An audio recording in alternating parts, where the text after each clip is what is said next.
Tuhan bersamamu. Inilah Injil suci menurut Santo Yohanes.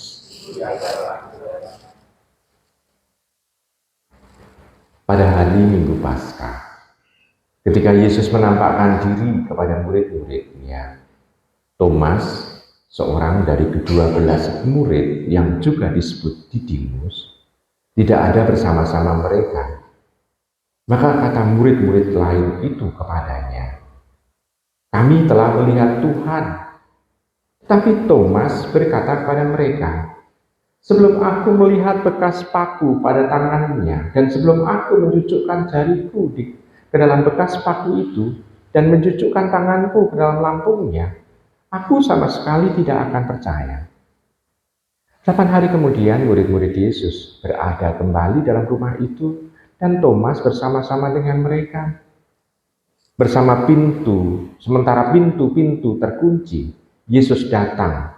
Ia berdiri tengah-tengah mereka dan berkata, "Damai sejahtera bagi kamu." Kemudian ia berkata kepada Thomas, "Taruhlah jarimu di sini dan lihatlah tanganmu.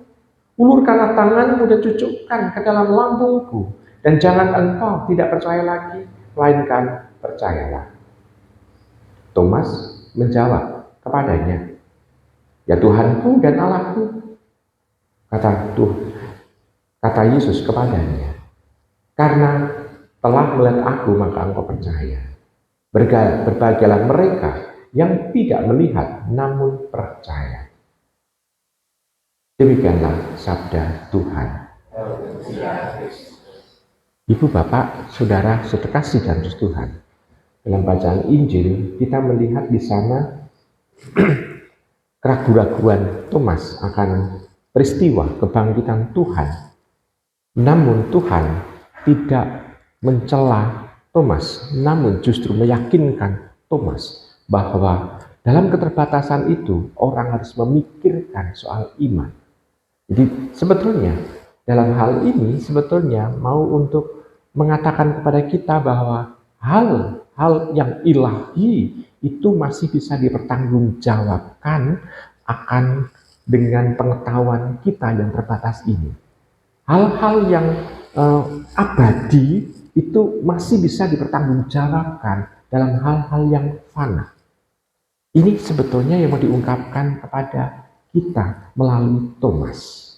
Thomas yang ragu-ragu, justru di sana Tuhan itu meyakinkan dengan penampakan kepada Thomas, seolah-olah penampakan kepada para rasul itu seolah-olah bisa disingkirkan, seolah-olah hanya melulu untuk membantu iman Thomas, keadilan Tuhan.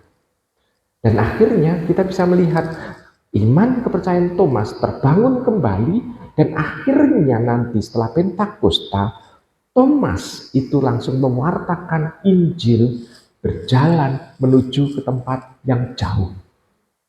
Karena dalam tradisi gereja dipercayai Thomas itu mewartakan Injil sampai ke India bagian barat. Kita bayangkan dari Timur Tengah, Palestina, menuju ke India bagian barat. Dan di sana dalam India bagian barat itu nanti Thomas akan mengalami kematian sebagai martir. Nah, Ibu, Bapak, Saudari, saudara terkasih dalam Tuhan, kita bisa melihat keteguhan iman Thomas itu juga dibuktikan dalam hidupnya. Selain itu juga kita juga meyakini bahwa dalam dialog antara Tuhan dengan Thomas di nas yang lain itu justru meyakinkan kita bahwa kita harus tetap setia dan bangga berjalan di dalam Tuhan. Karena teksnya itu biasa diungkapkan pada saat pemberkatan jenazah, yakni apa? Thomas, engkau tahu kan jalan menuju ke tempatku, gitu. Tuhan itu mengatakan kepada Thomas bahwa dia pergi kepada Bapa, dan nanti kalau istilahnya tempat itu sudah tersedia, aku akan menjemputmu. Lalu Thomas bertanya, kemana kami harus pergi? Lalu Tuhan mengatakan, akulah jalan, kebenaran, dan hidup. Nah, di sana kita bisa melihat bahwa di dialog dengan Thomas ini banyak sekali itu menjadi semacam pertanyaan dari diri kita untuk Tuhan. Seringkali kan kita bertanya, Tuhan, apa yang harus kami lakukan?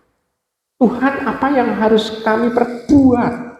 Karena kami kok seolah-olah mengalami kehadiran-Mu itu hampir tidak ada. Karena kami kok mengalami penderitaan. Seringkali kan kita bertanya seperti itu. Maka jawaban-jawaban Thomas ini sebetulnya adalah perwakilan dari pertanyaan-pertanyaan kita. Dan Tuhan Yesus memuaskan pertanyaan-pertanyaan itu dengan jawaban-jawaban yang meneguhkan kita. Nah, dengan demikian, kita sebetulnya terbantu dengan kehadiran Thomas. Nah, selain itu juga kalau ibu bapak perhatikan, selalu kalau istilahnya itu pesta atau peringatan wajib dari para rasul selalu disebut dua-dua, Petrus dan Paulus gitu ya. Lalu istilahnya Judas Tadius dengan siapa gitu. Ada selalu dua-dua, tapi Thomas selalu sendiri peringatannya. Kalau demikian, kita bisa melihat Thomas dengan siapa? Kita, dengan diri kita sebetulnya peringatannya. Kenapa? Karena kita sendiri itu seolah-olah terwakili dengan kehadiran Thomas. Walaupun seolah-olah Thomas itu sosoknya seolah-olah keras kepala, namun sebetulnya kita memperingati kita sendiri. Lalu, sekarang yang perlu kita renungkan dengan kehidupan ini, apakah kita betul-betul mau untuk pertanggungjawabkan iman? Apalagi, ibu, bapak, saudari-saudari yang terkasih, banyak pertanyaan dari kaum muda kita mengenai iman. Seringkali kaum muda kita kalau bertanya iman itu seolah-olah kok tidak mau bertanya kepada kita yang tua. Sekarang mereka bertanya selalu mencari jawaban itu di YouTube atau di media massa yang lain atau di medsos yang lain. Kita bisa melihat di sana mereka mencari justru di sumber-sumber yang seringkali tidak meyakinkan. Nah, kenapa kok tidak bertanya kepada yang kita, yang tua-tua? Karena jawabannya sederhana. Karena dalam kehidupan kita, seringkali kita tidak bisa memberikan contoh dalam kehidupan beriman. Sehingga generasi muda tidak mau lagi bertanya kepada kita. Maka tantangan bagi diri kita, maukah kita seperti Santo Thomas yang mau untuk mewakili kita diberi contoh oleh Thomas untuk selalu bertanya kalau kita mengalami keraguan-raguan atau kebimbangan dalam iman. Apakah kita langsung mau bertanya kepada Tuhan dan kita juga mencocokkan kehidupan kita ini dengan iman kita sehingga para generasi muda yang bertanya soal iman bisa bertanya kepada kita sehingga mereka melihat bahwa hidup kita ini adalah sharing iman yang benar. Mereka tidak ragu-ragu walaupun yang kita ungkapkan dalam kehidupan kita sehari-hari adalah hal yang sederhana.